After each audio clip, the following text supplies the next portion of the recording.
بسم اللہ الرحمن الرحیم۔ وہ درد درزہ کی شدت سے قریب مرگ تھی۔ وہ ذہنی طور پر ایسے حالات کا سامنا کرنے کے لیے تیار تھی کیونکہ اسے پہلے ہی بتا دیا گیا تھا۔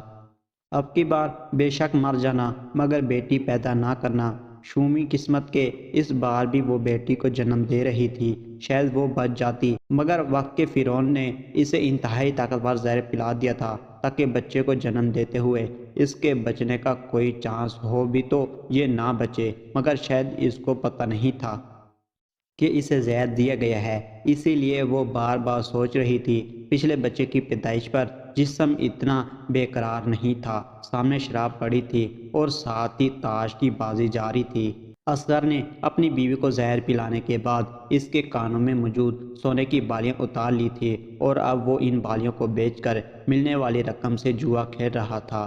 باعث حیرت تھا کہ شراب میں دھت یہ اصغر دن بھر لوگوں کی اچھائی کی تکرین کرتے نہیں تھکتا تھا۔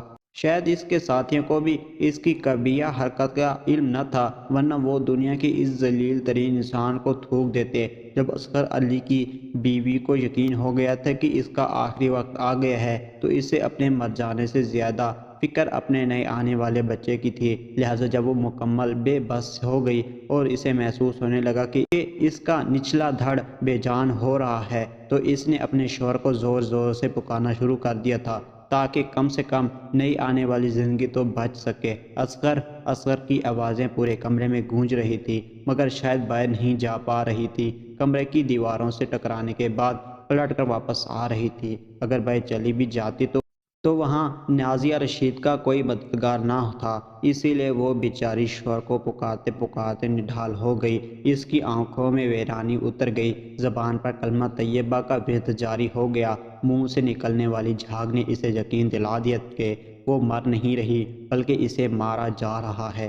اسے پتہ چل گیا کہ اس دنیا میں آنے والا بچہ آنے سے پہلے ہی زہر کے اثر سے مر چکا ہے، لہٰذا وہ بے بسی سے مسکرائی اور رب کی رضا کے سامنے سر جھکاتے ہوئے کہا، اس میں بہتری ہوگی، اور ساتھ کلمہ شہادت پڑھتے ہوئے رب تعالیٰ کی ذات پر اپنے ایمان کو تازہ کیا اور اپنی دنیا سے منہ موڑتے ہوئے زندگی کو الوداع کہہ دیا۔ اب کمرے میں پڑے مردہ وجود کے اندر بھی ایک مردہ وجود منتظر پڑا تھا جسے پیٹ کے اندھیرے سے نکال کر کمرے کے اندھیرے میں ڈال دیا جانا تھا۔ ساری رات شراب پینے کے بعد صبح سورج نکلتے وقت اصغر گھر پہنچا تھا اور پہنچتے ہی بستر پر ڈھیر ہو گیا تھا۔ جب سحر پہر 3 بجے اٹھا تو شراب کا نشہ اتر چکا تھا۔ اس سے اپنی بیوی کی یاد آئی تو اس کی حالت دیکھنے کو پہنچا اور کمرے کو کھول کر اندر داخل ہوا تو بیوی کو مردہ پایا، بجائے افسوس کے اسے خوشی ہوئی تھی۔ یوں اس کی بیوی اور بچی کو دفنانے کے بعد اصغر نے لوگوں سے مالی مدد طلب کی۔ چند رحم دل لوگوں نے اس کی مدد کر دی مگر بجائے اسے کسی نیک عمل میں لگانے کے اصغر نے وہ رقم بھی جوئے میں اڑا دی تھی۔ مگر چونکہ لوگوں کی نظر میں اصغر نے خود کو پادشاہ بنا رکھا تھا، لہٰذا بیوی کی موت کے بعد بھی ان باپ بیٹی کے لیے آس پڑوس سے کھانا آ جاتا تھا۔ اصغر نے بیوی کی موت کے بعد کام کاج کرنا بالکل ہی چھوڑ دیا تھا کیونکہ جب بیوی زندہ تھی تو وہ کہلا کر اسے کام پر بھیج دیتی تھی۔ اب کھانا آس پڑوس سے آ جاتا تھا اور پیسے کے لیے وہ لوگوں کے سامنے اپنے دکھ درد بنا کر ہمدردی جیت کر لے لیتا یا پھر بیٹی کو کسی دہلیز پر مانگنے کے لیے بھیجتا اور لوگ بنا ماں کے بچی کو خالی ہاتھ واپس نہیں لوٹاتے تھے۔ یوں اس کا گزر چل رہا تھا اور پارسائی کا بھرم بھی قائم تھا، مگر کہتے ہیں گناہ ایک نہ ایک دن ظاہر ہو ہی جاتا ہے۔ اصغر کی بیٹی جوانی کی دہلیز پر تھی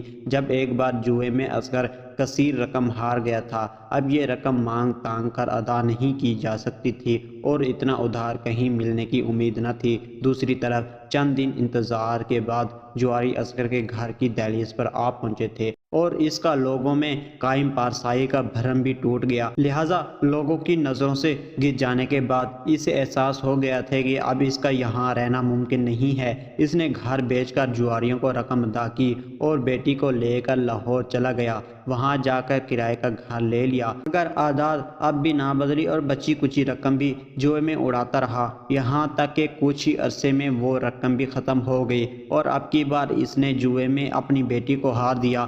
کھیل ہارتے ہی جواری اس کی بیٹی کو لینے کے اس کے گھر پہنچ چکے تھے۔ جب عسکر کی بیٹی کو اپنے والد کی اس عمل کا پتہ چلا تو اس نے چھرے کی مدد سے اپنے باپ کی شہرگ کاٹنے کے بعد اپنے عین دل کے مقام پر چھرے کو بے وست کر دیا تھا۔ موت کو سامنے دیکھ کر عسکر کی بیٹی نے کہا تھا، یا اللہ، میں ہمیشہ آپ سے شکوہ کرتی رہی، میری ماں اور بہن کو مجھ سے کیوں چھین لیا؟